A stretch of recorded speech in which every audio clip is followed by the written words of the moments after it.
वाहिगुरु जी का खालसा वाहिगुरु जी की फतेह। गुरु प्यारे गुरु सवारे सतसंगी जनों, साहिब दी रहमत दे नाल पावन पवित्र गुरबाणी विचों 15 पौड़ियां दी विचार आपां कर चुके हाँ।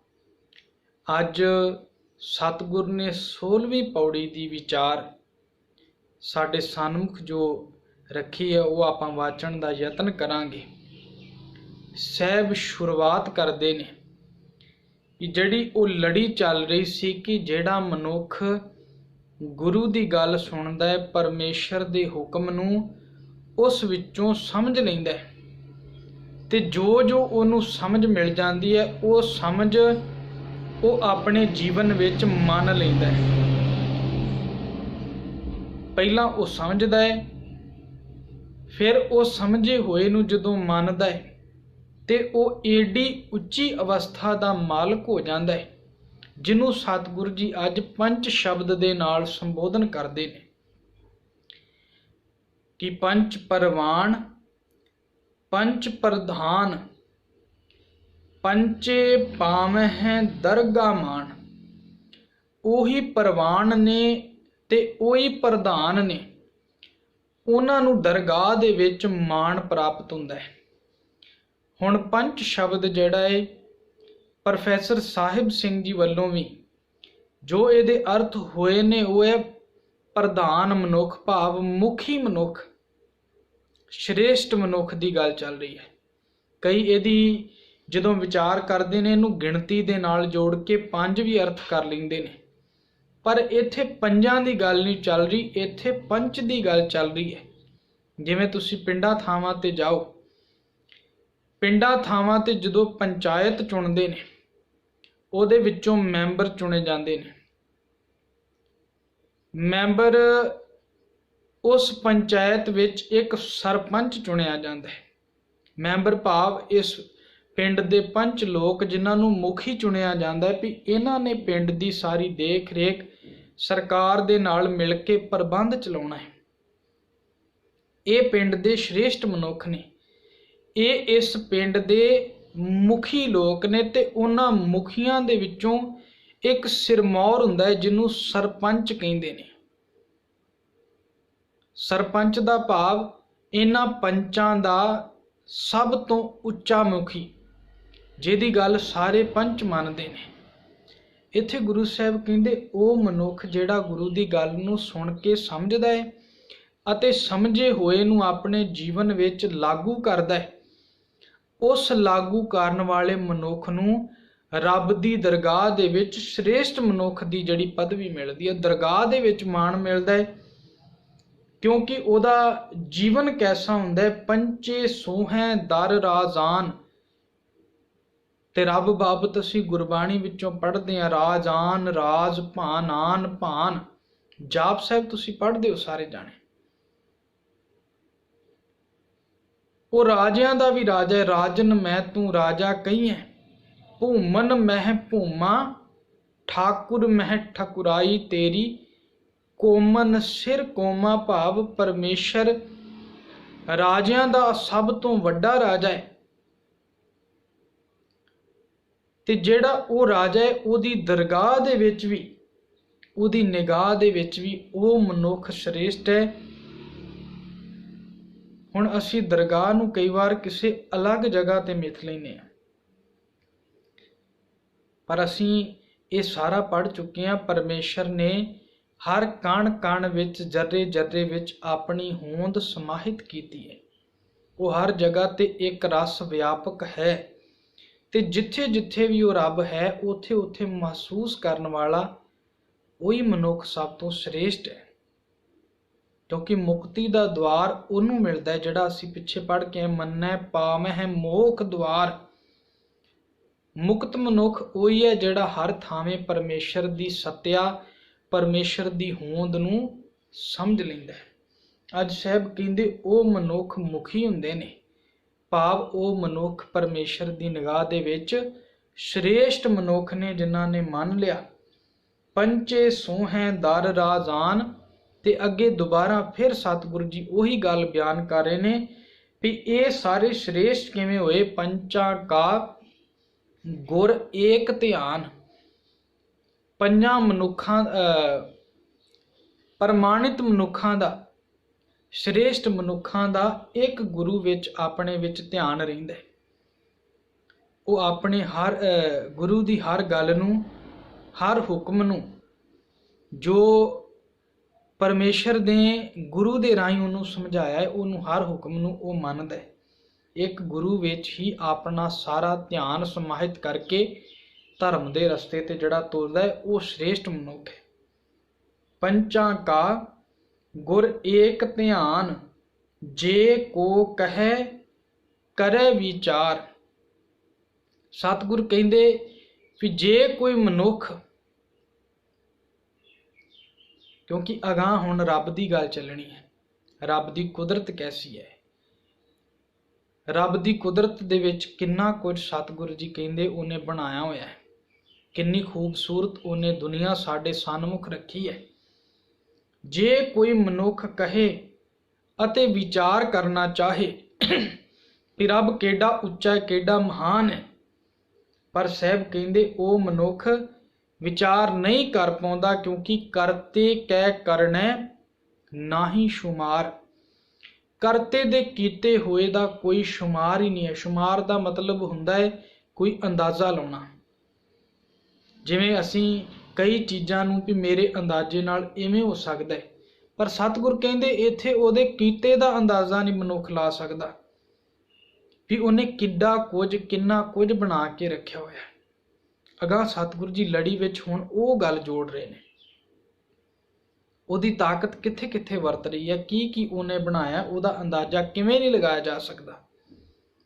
ਮਨੁੱਖ ਆਪਣੇ ਵੱਲੋਂ ਬਿਆਨ ਕਿਉਂਕਿ ਕਰਦਾ ਰਿਹਾ ਹੈ, ਪੁਰਾਤਨ ਸਮਿਆਂ ਦੇ ਵਿੱਚ ਵੀ ਇਹਨੇ ਆਪਣੇ ਵੱਲੋਂ ਧਰਮ ਦੇ ਨਾਮ ਤੇ ਕਈ ਅੰਦਾਜ਼ੇ ਲਗਾਏ ਨੇ ਵੀ ਸ਼ਾਇਦ ਰੱਬ ਇਵੇਂ ਹੈ, ਸ਼ਾਇਦ ਰੱਬ ਇਵੇਂ ਹੈ, ਪਰ ਗੁਰੂ ਸਾਹਿਬ ਕਹਿੰਦੇ ਉਹਦੇ ਕੀਤੇ ਦਾ ਅੰਦਾਜ਼ਾ ਨਹੀਂ ਤੂੰ ਲਗਾ ਸਕਦਾ, ਤੇ ਉਹਦੀ ਰਚਨਾ ਦਾ ਕੀ ਅੰਦਾਜ਼ਾ ਲਗਾਏਗਾ। ਕਰਤੇ ਕਹਿ ਕਰਨੇ, ਕਰਤੇ ਦੇ ਕੀਤੇ ਹੋਏ ਨਾ ਹੀ ਸ਼ੁਮਾਰ, ਉਹਦਾ ਵੀ ਅੰਦਾਜ਼ਾ ਨਹੀਂ ਲਗਾਇਆ ਜਾ ਸਕਦਾ। ਕਿਉਂ? ਹੁਣ ਅਗਾਂਹ ਗੁਰੂ ਸਾਹਿਬ ਇੱਕ ਮਨੌਤ ਦਾ ਜ਼ਿਕਰ ਕਰਨਗੇ, ਜਿਹੜੀ ਇੱਕ ਦੂਸਰੇ ਕੋਲੋਂ ਮੂੰਹੀ ਦਮੂੰਹੀ ਸੁਣਦਿਆਂ ਸੁਣਾਉਂਦਿਆਂ ਅਗਾਂਹ ਚੱਲਦੀ ਰਹੀ। ਧੌਲ ਧਰਮ ਦਇਆ ਕਾ ਪੂਤ। ਸਾਡੇ ਇੱਥੇ ਹਿੰਦੂ ਧਰਮ ਦੇ ਵਿੱਚ ਇੱਕ ਕਹਾਣੀ ਮੰਨੀ ਜਾਂਦੀ ਵੀ ਇਹ ਜਿਹੜੀ ਧਰਤੀ ਹੈ, ਇਸ ਧਰਤੀ ਨੂੰ ਇੱਕ ਬਲਦ ਨੇ ਚੁੱਕਿਆ ਹੋਇਆ ਹੈ, ਧੌਲੇ ਬਲਦ ਨੇ ਚੁੱਕਿਆ ਹੋਇਆ। ਚਿੱਟਾ ਬਲਦ ਹੈ, ਉਹ ਇਸ ਧਰਤੀ ਨੂੰ ਆਪਣੇ ਸਿੰਗਾਂ ਤੇ ਚੁੱਕ ਕੇ ਬੈਠਾ, ਤੇ ਇੱਕ ਸਿੰਗ ਤੇ ਉਹਦੇ ਧਰਤੀ ਰਹਿੰਦੀ ਹੈ। ਜਦੋਂ ਉਹ ਥੱਕ ਜਾਂਦਾ ਉਹ ਆਪਣਾ ਸਿੰਗ ਬਦਲਦਾ ਹੈ। ਸਿੰਗ ਬਦਲਣ ਦੇ ਨਾਲ ਇਹ ਦੁਨੀਆ ਦੇ ਲੋਕ ਕਹਿੰਦੇ ਨੇ ਭੁਚਾਲ ਆ ਜਾਂਦਾ ਹੈ, ਪਰ ਅੱਜ ਗੁਰੂ ਸਾਹਿਬ ਸਮਝਾ ਰਹੇ ਨੇ ਵੀ ਉਹ ਕੋਈ ਧੌਲ ਰੂਪੀ ਚੀਜ਼ ਨਹੀਂ ਹੈ, ਅਸਲ ਵਿੱਚ ਉਹ ਧਰਮ ਹੈ ਪਰਮੇਸ਼ਰ ਦਾ। ਤੇ ਧਰਮ ਪਰਮੇਸ਼ਰ ਦਾ ਕਿਵੇਂ ਹੈ? ਕਿਉਂਕਿ ਉਹ ਧੌਲ ਹੈ, ਸਫੈਦ ਹੈ। ਸਾਡੇ ਬਣਾਏ ਹੋਏ ਧਰਮ ਨਹੀਂ ਜਿਨ੍ਹਾਂ ਨੂੰ ਅਸੀਂ ਧਰਮ ਦਾ ਨਾਮ ਦੇ ਲੈਂਦੇ ਹਾਂ। ਅਸੀਂ ਆਪਣੇ ਵੱਲੋਂ ਜਿਹੜੇ ਜਿਹੜੇ ਕਰਮ ਧਰਮ ਦੇ ਨਾਲ ਜੋੜ ਲੈਂਦੇ ਹਾਂ, ਅਸੀਂ ਸੋਚਦੇ ਹਾਂ ਵੀ ਸ਼ਾਇਦ ਇਹੀ ਧਰਮ ਹੈ। ਕਿੰਨਾ ਕਿੰਨਾ ਦੁੱਧ ਬਰਬਾਦ ਕਰ ਦਿੰਦੇ ਧਰਮ ਦੇ ਨਾਂ ਤੇ, ਕਿੰਨੇ ਕਿੰਨੇ ਫੁੱਲ ਧਰਮ ਦੇ ਨਾਮ ਤੇ ਅਸੀਂ ਬਰਬਾਦ ਕਰ ਦਿੰਦੇ ਹਾਂ, ਕਿੰਨੇ ਕਿੰਨੇ ਨਾਰੀਅਲ, ਅਗਰਬੱਤੀਆਂ, ਧੂਫਾਂ, ਕਈ ਕੁਝ ਧਰਮ ਦੇ ਨਾਲ ਅਸੀਂ ਜੋੜ ਬੈਠੇ ਹਾਂ ਵੀ ਸ਼ਾਇਦ ਇਹ ਧਰਮ ਹੈ। ਪਰ ਗੁਰੂ ਸਾਹਿਬ ਕਹਿ ਰਹੇ ਨੇ ਉਹ ਧਰਮ ਜਿਹੜਾ ਪਰਮੇਸ਼ਰ ਦਾ ਸਫੈਦੀ ਹੈ, ਨਿਰਮਲ ਕਰਮ ਜਿਹਨੂੰ ਕਹਿੰਦੇ ਆ। ਧਰਮ ਉਹ ਜਿਹੜਾ ਪਰਮੇਸ਼ਰ ਦਾ ਹੈ ਤੇ ਜਿਹੜਾ ਦਇਆ ਵਿੱਚੋਂ ਪੈਦਾ ਹੋਇਆ, ਦਇਆ ਕਾ ਪੂਤ, ਦਇਆ ਮਾਂ ਹੈ। ਧਰਮ ਉਹਦਾ ਪੁੱਤਰ ਹੈ, ਕਿਉਂਕਿ ਇਹ ਜੋ ਕੁਝ ਵੀ ਪੈਦਾ ਹੋਇਆ ਪਰਮੇਸ਼ਰ ਦੀ ਦਇਆ ਵਿੱਚੋਂ ਪੈਦਾ ਹੋਇਆ। ਪਰਮੇਸ਼ਰ ਦੀ ਕਿਰਪਾ ਦੇ ਨਾਲ ਇਹ ਬ੍ਰਹਮੰਡ ਬਣਿਆ ਹੋਇਆ ਹੈ, ਤੇ ਉਹਦਾ ਸਵਾਮੀ ਮੇਰਾ ਮਾਲਕ ਆਪ ਹੈ। ਕੋਟ ਬ੍ਰਹਮੰਡ ਕੋ ਠਾकुर स्वामी, ਸਰਬ ਜੀਆਂ ਕਾ ਦਾਤਾ ਰੇ, ਪ੍ਰਤ ਪਾਲੈ ਨਿਤ ਸਾਰ ਸੰਭਾਲੈ, ਇੱਕ ਗੁਣ ਨਹੀਂ ਮੂਰਖ ਜਾਤਾ ਰੇ। ਪਰਮੇਸ਼ਰ ਦੀ ਦਇਆ उस दया विचों पैदा होया धर्म। ਉਹਨੇ ਕੀ ਕੀਤਾ? ਸੰਤੋਖ ਰਾਪ ਥਾਪ ਰੱਖਿਆ ਜਿਨ ਸੂਤ। ਇਹ ਤਿੰਨ ਚੀਜ਼ਾਂ ਨੇ ਸਾਰੀ ਸ੍ਰਿਸ਼ਟੀ ਟਿਕਾਈ ਹੋਈ ਹੈ। ਦਇਆ ਦੇ ਵਿੱਚੋਂ ਧਰਮ ਪੈਦਾ ਹੋਇਆ ਹੈ, ਤੇ ਜਿੱਥੇ ਧਰਮ ਆ ਜਾਂਦਾ ਉੱਥੇ ਸੰਤੋਖ ਆ ਜਾਂਦਾ ਹੈ। ਸੰਤੋਖ ਗੁਰੂ ਸਾਹਿਬ ਕਹਿੰਦੇ ਐਸਾ ਹੈ ਜਿਨੇ ਇਹ ਸਾਰੀ ਕਾਇਨਾਤ ਨੂੰ ਇੱਕ ਸੂਤਰ ਵਿੱਚ ਬੰਨਿਆ ਹੋਇਆ ਹੈ। ਸੰਤੋਖ ਇਹਦਾ ਭਾਵ ਹੈ ਟਿਕਾ। ਟਿਕਾ ਭਾਵ ਹੈ ਰਜ਼ਾ ਦੇ ਵਿੱਚ ਰਾਜ਼ੀ ਰਹਿਣਾ, ਜਿਹਨੂੰ ਅਸੀਂ ਪਿੱਛੇ ਪੜ੍ਹ ਚੁੱਕੇ ਹਾਂ। ਆਸਾ ਦੀ ਵਾਰ ਦਾ ਆਪਾਂ ਜਦੋਂ ਸ਼ਲੋਕ ਸਾਂਝਾ ਕੀਤਾ ਸੀ, ਭੈ ਵਿੱਚ ਪਵਨ ਵਹਿ ਸਦ ਵਾਓ, ਭੈ ਵਿੱਚ ਚੱਲੈ ਲੱਖ ਦਰਿਆਓ, ਭੈ ਵਿੱਚ ਅਗਨ ਕੱਢਹਿ ਵੇਗਾਰ, ਭੈ ਵਿੱਚ ਧਰਤੀ ਦੱਬੀ ਭਾਰ। ਭੈ ਦਾ ਅਰਥ ਹੈ ਉਸ ਮਾਲਕ ਵੱਲੋਂ ਜਿਹੜਾ ਹੁਕਮ ਜਾਰੀ ਹੋਇਆ ਹੈ, ਜਿਹੜਾ ਉਹਦੇ ਧਰਮ ਵਿੱਚ ਕਾਇਆ ਹੈ। ਸ੍ਰਿਸ਼ਟੀ ਦੀ ਕਾਰ ਚੱਲ ਰਹੀ, ਉਹ ਇੱਕ ਸੰਤੋਖ ਵਿੱਚ ਹੈ। ਪਾਣੀ ਦਾ ਜਿਹੜਾ ਕਰਮ ਹੈ, ਪਾਣੀ ਆਪਣਾ ਕਰਮ ਨਿਭਾ ਰਿਹਾ ਹੈ। ਅੱਗ ਦਾ ਜਿਹੜਾ ਕਰਮ ਹੈ, ਉਹਦੀ ਰਜ਼ਾ ਦੇ ਵਿੱਚ, ਸੰਤੋਖ ਵਿੱਚ ਉਹ ਆਪਣਾ ਧਰਮ ਨਿਭਾ ਰਹੀ ਹੈ। ਇੱਕ ਸੂਤਰ ਵਿੱਚ ਗੁਰੂ ਸਾਹਿਬ ਕਹਿੰਦੇ ਉਹਨੇ ਸਾਰੀ ਸ੍ਰਿਸ਼ਟੀ ਦੇ ਜੀਵ ਇੱਕ ਸੂਤਰ ਵਿੱਚ ਪਰੋ ਕੇ ਰੱਖ ਦਿੱਤੇ ਨੇ। ਜੇ ਸੂਅਰ ਗੰਦਗੀ ਖਾਂਦਾ ਹੈ ਤੇ ਉਹਨੇ ਕਦੀ ਆਪਣੇ ਜੀਵਨ ਵਿੱਚ ਇਹ ਨਹੀਂ ਕਹਿਣਾ ਵੀ ਇਸ ਗੰਦਗੀ ਨਾਲੋਂ ਮੈਂ ਚੰਗੀ ਚੀਜ਼ ਖਾਵਾਂ। ਉਹਨੂੰ ਜੇ ਪਰਮੇਸ਼ਰ ਨੇ ਐਸਾ ਬਣਾਇਆ ਹੈ ਵੀ ਉਹਨੇ ਗੰਦਗੀ ਵਿੱਚੋਂ ਆਪਣਾ ਨਿਰਵਾਹ ਕਰਨਾ ਹੈ, ਤੇ ਉਹ ਸਦੀਆਂ ਵਿੱਚੋਂ ਕਈ ਸਦੀਆਂ ਲੰਘਣ ਤੇ ਵੀ ਅੱਜ ਵੀ ਉਹ ਸੂਅਰ ਦੇ ਵਿੱਚੋਂ ਆਪਣਾ ਗੰਦਗੀ ਵਿੱਚੋਂ ਆਪਣਾ ਨਿਰਵਾਹ ਕਰਦਾ ਹੈ। ਇੱਕ ਸੂਤਰ ਦੇ ਵਿੱਚ ਹੈ ਨਾ, ਸੱਪ ਜ਼ਹਿਰ ਦੇ ਵਿੱਚ ਖੁਸ਼ ਹੈ।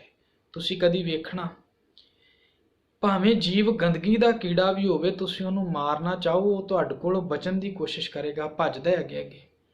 ਉਹ ਕੀੜੀਆਂ ਤੁਰੀਆਂ ਜਾਂਦੀਆਂ, ਹੁਣ ਤੁਸੀਂ ਮਾਰਨ ਦੀ ਗੱਲ ਕਰੋ, ਉਹ ਭੱਜਦੀਆਂ ਨੇ, ਕਿਉਂਕਿ ਉਹ ਜਿੱਥੇ ਪਰਮੇਸ਼ਰ ਨੇ ਉਹਨਾਂ ਨੂੰ ਰੱਖਿਆ ਹੈ, ਉਹ ਉੱਥੇ ਆਪਣੇ ਜੀਵਨ ਵਿੱਚ ਸੰਤੁਸ਼ਟ ਨੇ। ਗੁਰੂ ਸਾਹਿਬ ਕਹਿੰਦੇ ਸੰਤੋਖ ਨੇ ਸਾਰੀ ਸ੍ਰਿਸ਼ਟੀ ਨੂੰ ਇੱਕ ਸੂਤਰ ਦੇ ਵਿੱਚ ਪਰੋ ਕੇ ਰੱਖਿਆ ਹੋਇਆ ਹੈ। ਤੇ ਜੇ ਕੋਈ ਮਨੁੱਖ ਇਸ ਕੁਦਰਤ ਦੇ ਵਰਤਾਰੇ ਵਿੱਚੋਂ ਪਰਮੇਸ਼ਰ ਨੂੰ ਪਛਾਣਨ ਦੀ ਕੋਸ਼ਿਸ਼ ਕਰੇ, ਇਸ ਕੁਦਰਤ ਦੇ ਵਰਤਾਰੇ ਵਿੱਚੋਂ ਪਰਮੇਸ਼ਰ ਨੂੰ ਪਛਾਣੇ, ਅਸਲ ਵਿੱਚ ਉਹ ਸਚਿਆਰ ਹੈ। ਜਿਹੜਾ ਕੁਦਰਤ ਦੇ ਨਾਲ ਆਪ ਜੁੜ ਕੇ ਬੈਠ ਜਾਏ, ਉਹ ਸਚਿਆਰ ਨਹੀਂ ਹੈ। ਤੇ ਸਚਿਆਰ ਮਨੁੱਖ ਨੂੰ ਸਮਝ ਲੱਗ ਜਾਂਦੀ ਧਵਲੇ ਉੱਪਰ ਕੇਤਾ ਭਾਰ। ਵੀ ਜੇ ਮੰਨ ਲਓ ਤੁਹਾਡੀ ਇਹ ਕਹਾਣੀ ਸੱਚ ਵੀ ਹੈ ਵੀ ਧੌਲੇ ਬਲਦ ਨੇ ਇਹ ਧਰਤੀ ਨੂੰ ਆਪਣੇ ਸਿੰਗ ਤੇ ਚੁੱਕਿਆ ਹੋਇਆ ਹੈ, ਪਰ ਉਹ ਧੌਲਾ ਬਲਦ ਆਪ ਕਿਸ ਚੀਜ਼ ਤੇ ਖੜਿਆ ਹੈ? ਆਪ ਕਿੱਥੇ ਖਲੋਤਾ ਹੋਇਆ ਹੈ? ਫਿਰ ਕਹਿਣ ਵਾਲਾ ਇਹ ਕਹੇਗਾ ਵੀ ਉਹਦੇ ਥੱਲੇ ਕੁਝ ਹੋਰ ਚੀਜ਼ ਹੈ, ਹੋਰ ਧਰਤੀ ਹੈ। ਧਵਲੇ ਉੱਪਰ ਕੇਤਾ ਭਾਰ, ਕਿੰਨਾ ਭਾਰ ਹੈ ਧਰਤੀ ਦਾ। ਫਿਰ ਧਰਤੀ ਹੋਰ, ਪਰੇ ਹੋਰ, ਤਿਸਤੇ ਭਾਰ ਤਲੇ ਕਵਣ ਜੋਰ। ਮਨੁੱਖ ਕਹੇਗਾ ਵੀ ਉਹਦੇ ਥੱਲੇ ਧਰਤੀ ਹੋਰ ਹੈ, ਤੇ ਜੇ ਉਹ ਧਰਤੀ ਦੇ ਮਤਲਬ ਉਸ ਬਲਦ ਦੇ ਥੱਲੇ ਧਰਤੀ ਹੈ, ਤੇ ਉਸ ਧਰਤੀ ਨੂੰ ਕਿੰਨੇ ਚੁੱਕਿਆ? ਮਨੁੱਖ ਕਹਿੰਦਾ ਬਲਦ ਹੈ। ਤੇ ਉਸ ਬਲਦ ਦੇ ਥੱਲੇ ਕੌਣ ਹੈ? ਕਰਦਿਆਂ ਕਰਾਉਂਦਿਆਂ ਅਖੀਰ ਇੱਕ ਥਾਂ ਤੇ ਰੁਕਣਾ ਪਵੇਗਾ। ਵੀ ਪਰਮੇਸ਼ਰ ਦੀ ਕਿਰਪਾ ਨਾਲ ਸਾਰਾ ਕੁਝ ਖਲੋਤਾ ਹੈ। ਗੁਰੂ ਸਾਹਿਬ ਅੱਜ ਇਹੀ ਗੱਲ ਸਮਝਾ ਰਹੇ ਨੇ ਵੀ ਜਿਹੜੀ ਮਨੌਤ ਤੁਸੀਂ ਬਣਾ ਕੇ ਬੈਠੇ ਹੋ ਵੀ ਬਲਦ ਨੇ ਸਾਰਾ ਕੁਝ ਚੁੱਕਿਆ ਹੋਇਆ, ਹਾਲਾਂਕਿ ਅੱਜ ਤੇ ਧਰਤੀ ਦੀਆਂ ਤਸਵੀਰਾਂ ਵੀ ਲਈਆਂ ਜਾ ਰਹੀਆਂ ਨੇ। ਸਭ ਕੁਝ ਸਾਡੇ ਸਾਹਮਣੇ, ਕਿਵੇਂ ਦੀ ਗੋਲ ਧਰਤੀ ਹੈ, ਕਿੱਥੇ ਕਿੱਥੇ ਪਾਣੀ ਹੈ, ਕਿੱਥੇ ਕਿੱਥੇ ਮਿੱਟੀ ਹੈ, ਸਾਰਾ ਕੁਝ ਸਾਹਮਣੇ ਆ ਜਾਂਦਾ ਹੈ। ਪਰ ਇਹ ਮਨੌਤਾਂ ਜਿਹੜੀਆਂ ਧਰਮ ਨਾਲ ਜੋੜੀਆਂ ਜਾਂਦੀਆਂ ਨੇ, ਫਿਰ ਵੀ ਪਿੱਛੇ ਨਹੀਂ ਉੱਠਦੀਆਂ। ਕਈ ਕਹਿ ਦਿੰਦੇ ਨੇ ਵੀ ਇਹ ਬਲਦ ਜਿਹੜਾ ਦਿਖਾਈ ਨਹੀਂ ਦਿੰਦਾ, ਪਰ ਉਹਨੇ ਚੁੱਕਿਆ ਹੋਇਆ ਹੈ। ਪਰ ਗੁਰੂ ਸਾਹਿਬ ਕਹਿੰਦੇ ਵੀ ਉਹਦੇ ਥੱਲੇ ਕੌਣ ਹੈ? ਉਹਦੇ ਥੱਲੇ ਧਰਤੀ ਹੈ, ਤੇ ਅਖੀਰ ਟਿਕਾਉਣ ਦੇ ਲਈ ਤੇ ਕੁਝ ਚਾਹੀਦਾ ਹੈ। ਤਿਸਤੇ ਭਾਰ ਤਲੇ ਕਵਣ ਜ਼ੋਰ। ਜੇ ਇਹ ਅਖੀਰ ਤੇ ਜਾ ਕੇ ਕਹਿਣਾ ਵੀ ਪਰਮੇਸ਼ਰ ਨੇ ਚੁੱਕੀ ਹੋਈ ਹੈ, ਤੇ ਮੈਂ ਇਹਦੀ ਸ਼ੁਰੂਆਤ ਹੀ ਇੱਥੋਂ ਕੀਤੀ ਹੈ। ਧੌਲ ਧਰਮ ਦਇਆ ਕਾ ਪੂਤ, ਦਇਆ ਦਾ ਪੁੱਤਰ ਧਰਮ ਹੈ, ਜਿਹਦੇ ਨਾਲ ਸੰਤੋਖ ਦੇ ਵਿੱਚ ਸਾਰੀ ਸ੍ਰਿਸ਼ਟੀ ਇੱਕ ਸੂਤਰ ਵਿੱਚ ਪਰੋਈ ਹੋਈ ਹੈ। ਹਰ ਜੀਵ ਆਪਣੇ ਧਰਮ ਦੇ ਵਿੱਚ ਸੰਪੂਰਨ ਤੌਰ ਤੇ ਬੱਝਾ ਹੋਇਆ ਹੈ। एक कला मनुख है जिन्हों रब ने कर्मां की आज़ादी दी हुई है, क्योंकि इस मनुखा जामे नूं ही कहा जाता है भी इहदे विच तू रब की प्राप्ति कर सकदा है।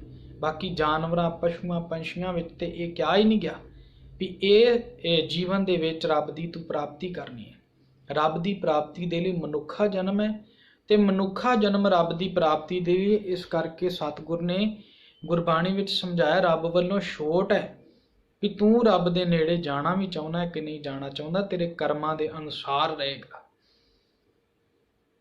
धरती होर परै होर होर तिसते भार तलै कमन जोर। फिर गुरु साहब कहंदे ओहदे उत्ते होर केड़ा भार है, जी जात रंगां के नाम होर बहुत कुछ है। जिथे उन्हें धरती टिकाई हुई है उस धरती टिकी हुई दे उत्ते कई रंगां दे कई नावां दे जीव जंतु भी इत्थे ने। कई जीव ने, कई जातियां दे ने, कई रंगां दे ने, कई नावां दे ने। सबना लिखिया वुड़ी कलाम, एह लेखा लिख जाने कोई। कोई ऐसा मनुख है जिहड़ा ये लेखा समझदा है। लिखना की समझदा है? लेखा लिखिया भी जे मैं समझ लवां भी परमेश्वर इन्ना महान है ते उस परमेश्वर नाल जुड़न तो बिना मैं सगों उस मालिक दी कुदरत दे नाल जुड़ जावां। क्योंकि इसे करके गुरबाणी ने कहा भी कुदरत वेखदा है, कुदरत दे रंग तमाशे वेखदा है। कुदरत दे रंग तमाशे वेखदे होया तू कुदरत दे नाल जुड़न नालों चंगा होवे भी तू रब दे नाल जुड़ जाए। किन्ना चंगा होवे तू रब नाल जुड़े। तू ये ना देखें भी ये चंद ने, सूरज ने, तारे ने, किन्ना कुछ बनया होया, किन्ना खूबसूरत है। तू ये वेख भी ये बनाए किन्ने ने। ओए जो दिसै अंबर तारे, जो कुछ तैनू दिख रहा है तू ये वेख भी इन्हां नूं बनाउण वाला केडा वड्डा होवेगा। ओए जो दिसै अंबर तारे, किन ओए चीते चीतन हारे। कहो रे पंडित अंबर कास्यों लागा, बूझे बूझन हार सुभागा। भी इन्ना सुंदर कायनात जड़ी बनी हुई है, जड़ा इनू बुझ लेंदा है। कोई गुरु साहब कहंदे ऐसा है लेखा लिखिया कीता होए। मैं लेखा लिखण भी लगा पर वो इहदे विच पूरा नहीं आवेगा, क्योंकि वो केता होए वो केडा वड्डा है उहनूं लिखिया जा ही नहीं सकदा। केता ताण ਉਹਨੂੰ लिखण की गल तो छड्डो, ਉਹਦਾ ताण किड्डा वड्डा है। ताण भाव जोर, ताकत, बल। केता ताण, ਉਹਦਾ ताण किन्ना वड्डा है। सवाल्यो रूप, सवाल्यो ਦਾ अर्थ है सुंदर, खूबसूरत। ਉਹਦਾ रूप किन्ना खूबसूरत है। ਉਹਨੇ की कुछ बनाया।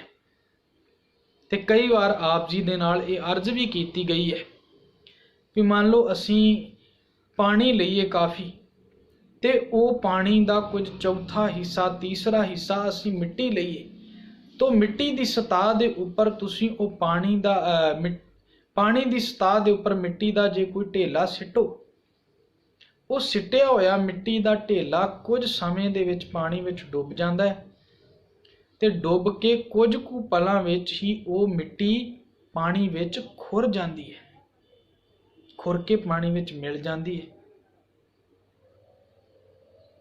तो तुसी आप हिसाब लाओ, असी सारे कहने 3 हिस्से पानी है, 70-71% पानी है ते 29% असी मानते हैं मिट्टी है, धरती है। ते ये दोनों चीज़ां सतगुर ने किवें इकट्ठियां कीतियां ने। पानी दे विच धरती टिकाई हुई है। धरती दे थल्ले असी खोदते हैं, सानू पानी प्राप्त हुंदा है। गुरु साहब कहंदे वेख उन्हें की कीता, सागर पंडे पाया। एक पंड विच सागर नूं बन के रख दिता है। ऐसी ताकत दा मालक मेरा परमेश्वर आप है। ਉਹਦੇ गुण किन्ने को बंदा बयान करेगा। केता ताण सवाल्य रूप, केती दात, ਉਹਦੀ दात केडी वड्डी है, जाने कौन कूत। ਕਿਹੜਾ ਉਸ ਦਾਤ ਦਾ ਅੰਦਾਜ਼ਾ ਲਗਾਏਗਾ। ਉਹਦੀ ਦਾਤ ਕਿੱਡੀ ਵੱਡੀ ਹੈ। ਕੇਤਾ ਪਸਾਓ, ਇਹ ਜਿੰਨਾ ਪਸਾਰਾ ਅਸੀਂ ਦੇਖ ਰਹੇ ਹਾਂ। ਏਕੋ ਕਵਾਓ ਤਿਸਤੇ ਹੋਏ ਲੱਖ ਦਰਿਆਓ। ਇੱਕ ਬੋਲ ਦੇ ਨਾਲ ਗੁਰੂ ਸਾਹਿਬ ਕਹਿੰਦੇ ਉਹਨੇ ਇਹ ਸਾਰਾ ਪਸਾਰਾ ਕਰ ਦਿੱਤਾ ਤੇ ਉਹਦੇ ਤੋਂ ਲੱਖਾਂ ਦਰਿਆ ਪੈਦਾ ਹੋਏ ਨੇ। ਜੋ ਵੀ ਕਾਇਨਾਤ ਉਹਨੇ ਬਣਾਈ ਹੈ ਉਹਨੂੰ ਖਾਸ ਉਦਮ ਕਰਨ ਦੀ ਲੋੜ ਨਹੀਂ ਹੈ। ਤੁਸੀਂ ਆਪ ਦੇਖੋ, ਜੇ ਉਹਨੇ ਕੋਈ ਬੀਜ ਪੈਦਾ ਕੀਤਾ ਹੈ, ਉਹ ਬੀਜ ਅਸੀਂ ਧਰਤੀ ਵਿੱਚ ਬੀਜਦੇ ਹਾਂ ਤੇ ਉਹ ਬੀਜ ਅਗਾਂਹ ਰੁੱਖ ਬਣਦਾ ਤੇ ਰੁੱਖ ਨੂੰ ਦੁਬਾਰਾ ਬੀਜ ਲੱਗ ਜਾਂਦੇ ਨੇ। ਉਹ ਬੀਜ ਫਿਰ ਤੋੜ ਕੇ ਬੀਜੋਗੇ, ਨਵਾਂ ਰੁੱਖ ਪੈਦਾ ਹੋ ਜਾਂਦਾ ਹੈ।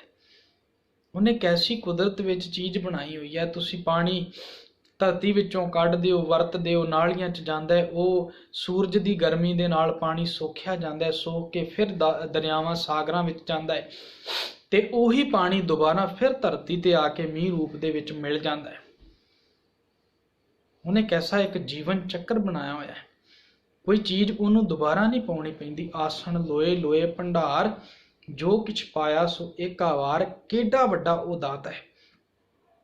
ਦੇਂਦਾ ਦੇ ਲੈਂਦੇ ਥੱਕ ਮਾਹੇ, ਜੁਗਾਂ ਜੁਗੰਤਰ ਕਾਹੀਂ ਖਾਹੇ, ਹੁਕਮੀ ਹੁਕਮ ਚਲਾਏ ਰਾਹ। ਹੁਕਮ ਦੇ ਵਿੱਚ ਹੀ ਸਾਰਾ ਰਾਹ ਚਲਾਈ ਜਾ ਰਿਹਾ ਸੀ। ਪੜ੍ਹ ਕੇ ਆ ਚੁੱਕੀਆਂ। ਗੁਰੂ ਸਾਹਿਬ ਕਹਿੰਦੇ ਉਹਨੇ ਜਿਹੜਾ ਪਸਾਰਾ ਕੀਤਾ ਇੱਕ ਬੋਲ ਦੇ ਵਿੱਚ ਹੋ ਗਿਆ। ਕੋਈ ਖਾਸ ਉਦਮ ਕਰਨ ਦੀ ਲੋੜ ਨਹੀਂ ਉਹਨੂੰ।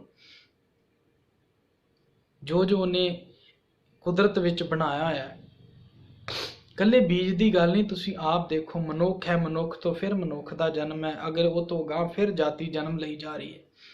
ਪੰਛੀ, ਪੰਛੀਆਂ ਤੋਂ ਪੰਛੀ ਜਨਮ ਲੈ ਰਹੇ ਨੇ, ਜਾਨਵਰਾਂ ਤੋਂ ਅਗਾਂਹ ਜਾਨਵਰ ਜਨਮ ਲੈ ਰਹੇ ਨੇ।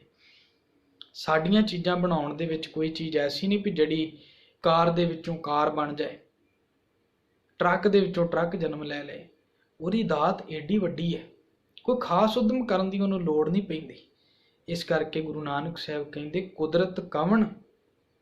ਕੁਦਰਤ ਦਾ ਅਰਥ ਹੈ ਮੇਰੀ ਕੀ ਹਸਤੀ ਹੈ, ਮੇਰੀ ਕੀ ਤਾਕਤ ਹੈ। ਕੁਦਰਤ ਕਵਣ ਮੇਰੀ ਕੀ ਤਾਕਤ, ਕਹਾਂ ਵਿਚਾਰ ਮੈਂ ਤੇਰੀ ਵਿਚਾਰ ਕਰ ਸਕਾਂ। ਮੈਂ ਜੋ ਵੀ ਗੁਣ ਗਾਏ ਨੇ, ਇਹਨਾਂ ਗੁਣਾਂ ਤੋਂ ਹੋਰ ਵੀ ਬੇਅੰਤ ਤੇਰੇ ਗੁਣ ਮੌਜੂਦ ਨੇ। ਮੈਂ ਜਿੰਨੇ ਕੁ ਗੁਣ ਕਹੇ ਨੇ, ਤੂੰ ਇਹਨਾਂ ਗੁਣਾਂ ਤੋਂ ਵੀ ਕਿਤੇ ਜ਼ਿਆਦਾ ਹੈ। ਮੈਂ ਨਹੀਂ ਕਹਾਂਗਾ ਵੀ ਜੋ ਮੈਂ ਗੁਣ ਬਿਆਨ ਕਰ ਦਿੱਤੇ ਆ ਤੂੰ ਇਹ ਗੁਣ ਦਾ ਮਾਲਕ ਹੈ, ਹੋਰ ਗੁਣ ਨਹੀਂ ਹੈ। ਕੁਦਰਤ ਕਵਣ ਕਹਾਂ ਵਿਚਾਰ, ਵਾਰਿਆ ਨਾ ਜਾਵਾਂ ਇੱਕ ਵਾਰ। ਮੈਂ ਤੇਰੇ ਤੋਂ ਇੱਕ ਵਾਰ ਵੀ ਸਦਕੇ ਜਾਣ ਜੋਗਾ ਨਹੀਂ ਹੈ। ਤੂੰ ਏਡਾ ਮਹਾਨ ਹੈ, ਤੂੰ ਇੰਨਾ ਪਵਿੱਤਰ ਹੈ, ਇੰਨਾ ਬਲੀ ਹੈ, ਇੰਨਾ ਤਾਕਤਵਰ ਹੈ। ਇਸ ਕਰਕੇ ਮੇਰੀ ਕੀ ਭਾਵਨਾ ਹੋਣੀ ਚਾਹੀਦੀ ਹੈ, ਜੋ ਤੁਧ ਭਾਵੈ, ਜੋ ਤੈਨੂੰ ਭਾ ਰਿਹਾ ਹੈ, ਚੰਗਾ ਲੱਗ ਰਿਹਾ ਹੈ, ਸਾਈ ਭਲੀ ਕਾਰ। ਕੁਝ ਲੋਕ ਇਹਨੂੰ ਸਾਈ ਪੜ੍ਹ ਦਿੰਦੇ ਨੇ। ਸਾਈ ਨਹੀਂ ਪੜਾਂਗੇ, ਸਾਈ ਦਾ ਮਤਲਬ ਰੱਬ ਦੇ ਨਾਲ ਜੁੜ ਜਾਏਗਾ ਤੇ ਸਾਈ ਦਾ ਅਰਥ ਹੁੰਦਾ ਹੈ ਉਹੀ ਜੋ ਤੈਨੂੰ ਭਾਉਂਦਾ ਹੈ। ਸਾਈ ਭਾਵ ਉਹ ਭਲੀ ਕਾਰ ਹੈ, ਉਹ ਕਾਰ ਚੰਗੀ ਹੈ, ਉਹ ਕਾਰ ਪਵਿੱਤਰ ਹੈ ਜਿਹੜੀ ਤੈਨੂੰ ਚੰਗੀ ਲੱਗ ਰਹੀ ਹੈ। ਤੂੰ ਸਦਾ ਸਲਾਮਤ ਨਿਰੰਕਾਰ, ਤੂੰ ਸਦਾ ਕਾਇਮ ਰਹਿਣ ਵਾਲਾ ਹੈ। ਇਹ ਨਿਰੰਕਾਰ, ਤੂੰ ਕਦੀ ਵੀ ਇਸ ਸੰਸਾਰ ਤੋਂ ਫਾਨੀ ਨਹੀਂ ਹੈ, ਨਿਕਲ ਨਹੀਂ ਜਾਏਗਾ, ਚਲਾ ਨਹੀਂ ਜਾਏਗਾ, ਮਰੇਗਾ ਨਹੀਂ। ਤੂੰ ਸਦਾ ਰਹਿਣ ਵਾਲਾ ਹੈ ਤੇ ਮੇਰੀ ਇਹੀ ਅਰਦਾਸ ਹੈ, ਜੋ ਤੈਨੂੰ ਚੰਗਾ ਲੱਗਦਾ ਹੈ ਉਹੀ ਮੇਰੇ ਵਾਸਤੇ ਭਲਾ ਹੈ। ਇਹ ਬੇਨਤੀਆਂ ਪ੍ਰਵਾਨ ਕਰਨੀਆਂ। ਵਾਹਿਗੁਰੂ ਜੀ ਕਾ ਖਾਲਸਾ, ਵਾਹਿਗੁਰੂ ਜੀ ਕੀ ਫਤਿਹ।